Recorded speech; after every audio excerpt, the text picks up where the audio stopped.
ഇന്ന് നമ്മുടെ വീട്ടിലെ മാങ്ങ കൊണ്ട് ജ്യൂസ് ഉണ്ടാക്കുവാണേ. അപ്പം അതിനായിട്ട് ഞാൻ മാങ്ങ നന്നായിട്ട് കഴുകി ഒന്ന് എടുക്കുന്നുണ്ട്. ഇനി ഇതിൻ്റെ തൊലിയൊക്കെ ഒന്ന് കളഞ്ഞെടുക്കണേ. അപ്പം ഇതിനകത്ത് വേറെ ഒന്നും ചേർക്കുന്നില്ല. കുഞ്ഞുങ്ങൾക്കൊക്കെ ധൈര്യമായിട്ട് കൊടുക്കാൻ പറ്റുന്നതാണ്. അപ്പം അതിനായിട്ട് ഞാനിങ്ങനെ തൊലി കളഞ്ഞ് ഓരോ മാങ്ങ വീതം ഈ കലത്തിലോട്ടാണ് ഇട്ട് കൊടുക്കുന്നത്.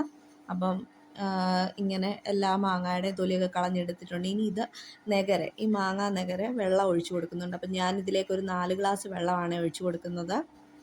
എന്നിട്ടിനി ഇത് തിളപ്പിക്കുക ചെയ്യുന്നു. തിളപ്പിച്ച് കഴിഞ്ഞിട്ട് ഒന്ന് അടച്ച് വെച്ച് ചൂടൊക്കെ മാറിക്കഴിയുമ്പോഴത്തേക്കിനും കൈ കൊണ്ടൊന്ന് പിഴിഞ്ഞ് നമുക്ക് കുപ്പിയിലെടുത്ത് വെക്കാവേ. അപ്പം പിന്നെ ഇതിനകത്ത് അരിക്കേണ്ട ആവശ്യമൊന്നുമില്ല. ചെറുതായിട്ട് ഇതിൻ്റെ ഒരു നാരൊക്കെ ഉണ്ട്. പക്ഷേ അത് കുഞ്ഞുങ്ങൾ കുടിക്കുന്നതാണെങ്കിൽ അങ്ങനെ തന്നെ കൊടുത്താൽ മതി. ഇപ്പം ഞാൻ വെള്ളമൊക്കെ ഒഴിച്ച് വെച്ചിട്ടുണ്ട്. ഇനി ഇതൊന്ന് അടച്ച് വെച്ച് വേവിക്കുന്നുണ്ട്. വേവിക്കണമെങ്കിൽ തിളപ്പിച്ച് കഴിയുമ്പോൾ ഇതിനകത്തെ ജ്യൂസെല്ലാം ഇറങ്ങും. അത് കഴിഞ്ഞിട്ട് തണുത്ത് കഴിയുമ്പോൾ നമുക്ക് കൈ കൊണ്ട് തന്നെ ഒന്ന് പിഴിഞ്ഞെടുത്ത് കഴിഞ്ഞാൽ ഒരു 2 ദിവസത്തേക്കിനൊക്കെ ഇവിടെ ഇരിക്കത്തുള്ളൂ.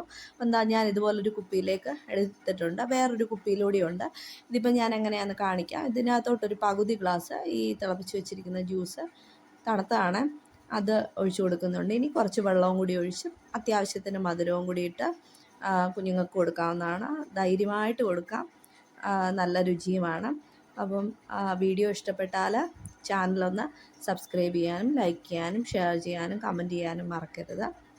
അപ്പം നല്ല ഹെൽത്തി ആയിട്ടുള്ള ഒരു ജ്യൂസാണ്. കുഞ്ഞുങ്ങൾക്ക് വരെ കൊടുക്കാം. തീരെ കുഞ്ഞുങ്ങൾക്ക് വരെയും നമുക്കിത് ധൈര്യമായിട്ട് കൊടുക്കാം. ബൈ.